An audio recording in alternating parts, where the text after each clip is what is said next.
প্রিয় BA fourth সেমিস্টারের ছাত্রছাত্রীরা, আজকে আমি যে বিষয় নিয়ে আলোচনা করব সেটি হচ্ছে তোমাদের যে ব্যবহারিক বাংলা রয়েছে ফোর্থ সেমিস্টারে অনার্সদের এবং জেনারেলদের SECB 2 পেপার।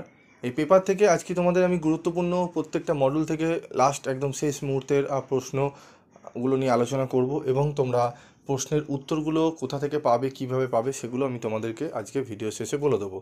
তো চলো কথা না বাড়িয়ে চলে আসছি মূল আলোচনায়।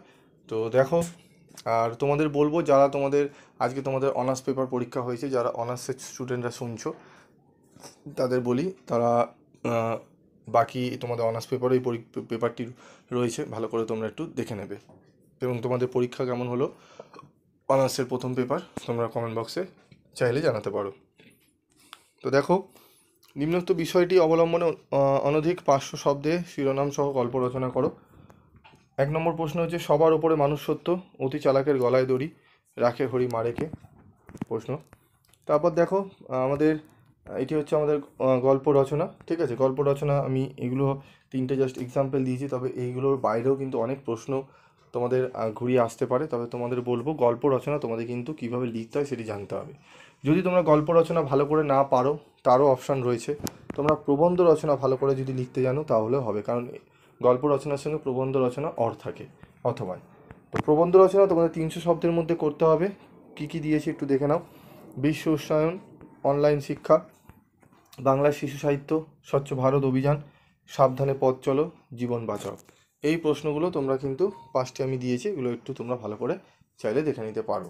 ঠিক আছে, এরপর দেখো তোমাদের 5 নম্বর প্রশ্নে যাব। তার আগে বলি, প্রবন্ধ রচনা কিন্তু তোমাদের এর বাইরেও অনেক প্রশ্ন দিতে পারে, তো কীভাবে লিখতে হয় সেগুলো একটু ভালো করে জেনে নেবে এবং সেই যে বিষয়টি দেবে সেই বিষয়ের ওপর তোমরা একটু তোমাদের কিন্তু নলেজ দিয়ে বানিয়ে তোমাদের লিখতে হবে ভালো করে। ঠিক আছে, তাহলে দেখবে তোমরা অনেকটাই নম্বর ক্যারি করতে পারবে। আর যদি কমন চলে আসে তাহলে খুবই ভালো, তোমরা এই 5টি একটু ভালো করে দেখে নেবে। তারপর দেখো, আমাদের 5 নম্বরে যে প্রশ্নগুলো বলছি এখান থেকে প্রশ্নগুলো 100% আসবেই, তোমরা দেখে নাও। প্রথম প্রশ্ন হচ্ছে, প্রবন্ধ কাকে বলে, প্রবন্ধের শ্রেণীবিভাগ করো। ব্যক্তিগত বা মনয় প্রবন্ধের বৈশিষ্ট্যগুলি লেখো। বস্তুনিষ্ঠ প্রবন্ধের বৈশিষ্ট্যগুলি আলোচনা করো। প্রবন্ধ লিখনের জন্য কী কী নির্দেশ পালন করা হয়ে থাকে। প্রবন্ধ রচনার প্রয়োজনীয়তা কী। এই 5টি প্রশ্ন ভালো করে তোমরা পড়ে নেবে। তারপর দেখো, মডিউল 2 থেকে বাংলা বানানের বিবর্তন সম্পর্কে ধারণা দাও। বাংলা বানানের ঈশ্বরচন্দ্র বিদ্যাসাগরের বর্ণ পরিচয় গ্রন্থের ভূমিকা পর্যালোচনা করো। বাংলা বানান ভুলের কারণগুলি সম্পর্কে আলোচনা করো। পশ্চিমবঙ্গ বাংলা একাডেমি গৃহীত তৎসম শব্দের বানান বিধি আলোচনা করো। পশ্চিমবঙ্গ বাংলা একাডেমি গৃহীত তৎসম শব্দের বানান বিধি আলোচনা করো। পশ্চিমবঙ্গ বাংলা একাডেমি গৃহীত বিদেশি শব্দের বানান বিধি আলোচনা করো। পশ্চিমবঙ্গ বাংলা একাডেমি বানান বিধির লিপি বিষয় অন্তত 3টি সিদ্ধান্ত নিয়ে আলোচনা করো। যেগুলো স্টার মার্ক রয়েছে সেগুলোই খুব ভালো করে পড়বে। এর বাইরেও যেগুলো রয়েছে সেগুলো যদি তোমাদের পড়া হয়ে থাকে তাহলে একবার রিভাইজ করে নেবে। ঠিক আছে, তারপর দেখো 5 নম্বরের প্রশ্ন, বিদেশি শব্দের বানান বিধিগুলি কী কী। কয় হস্যি এবং কয় দীর্ঘি কখন ব্যবহার করা হয় লেখো। বাংলা বানানের ক্ষেত্রে উচ্চারণ সমস্যাগুলি কী কী। দন্তের ন ও মধ্যের ন এর ব্যবহার বিধি লেখো। পশ্চিমবঙ্গ বাংলা একাডেমি স্বচ্ছযুক্ত ব্যঞ্জনের লেখ্যরূপ সম্বন্ধে কী সুপারিশ করেছে।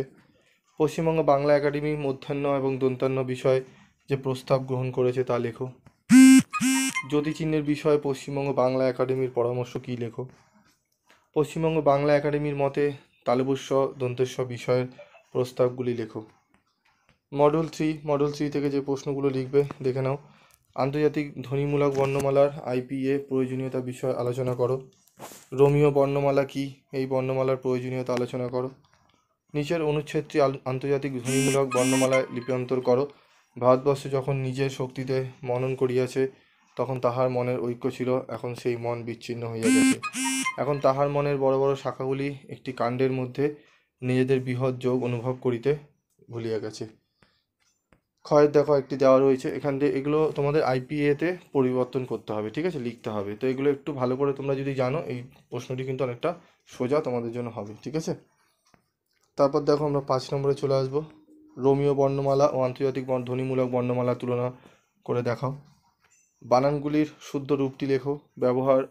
ব্যবহার ঠিক আছে, এই বানানের ব্যবহারগুলো তোমাদের ঠিক করে লিখতে হবে। ঠিক আছে, এই প্রশ্নটিও অনেকটা সোজা হয়। তো এই সমস্ত প্রশ্নের যদি তোমরা স্টাডি মেটেরিয়াল বা উত্তর সহ নিতে চাও তাহলে তোমরা স্টাডি মেটেরিয়াল সংগ্রহ করতে পারো। তোমাদের কিছুটা ডিসকাউন্ট করা হয়েছে, ঠিক আছে, অনেকটা কম রেমুনারেশনের মধ্যে তোমরা কিন্তু এই সাবজেক্টের স্টাডি মেটেরিয়াল তোমরা সংগ্রহ করে নিতে পারো একদম লাস্ট মিনিটে। কোনো জায়গায় যদি বইতে তোমরা অনেক জায়গায় কিন্তু তোমাদের অনেক খুঁজতে হবে, বইয়ের উত্তর অনেক পাবেও না, সব বইতে সব এই প্রশ্নের সব অ্যান্সার কিন্তু থাকে না, ঠিক আছে। তোমরা যেই বই কেনো তোমাদের 2-3টে বই কিন্তু সংগ্রহ করতে হবে, আর সেটা এখন এই মুহূর্তে পসিবল নয়। তো যাদের কাছে তারা স্টাডি মেটেরিয়ালটি সংগ্রহ করতে পারো, অনেক কম রেমুনারেশনের মধ্যে তোমরা কিন্তু পেয়ে যাবে। তারপর দেখো নিচের বর্ণগুলি রোমীয় রূপ লেখো, ঠিক আছে। তারপর দেখো আন্তর্জাতিক ধ্বনিমূলক বর্ণমালা দুটি মূল নীতি বিশ্লেষণ করে বুঝিয়ে দাও।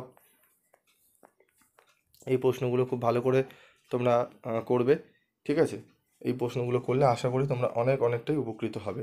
এবং তোমাদের আর কোন কোন সাবজেক্টে একদম লাস্ট মিনিটে শেষ মুহূর্তে সাজেশন লাগবে অবশ্যই কমেন্ট বক্সে লিখে জানাবে, আমি সেগুলো তোমাদের দিয়ে দেবো। আজকের মতো এটুকুই, দেখা হচ্ছে পরবর্তী ভিডিওতে। সকলে ভালো থেকো, সুস্থ থেকো।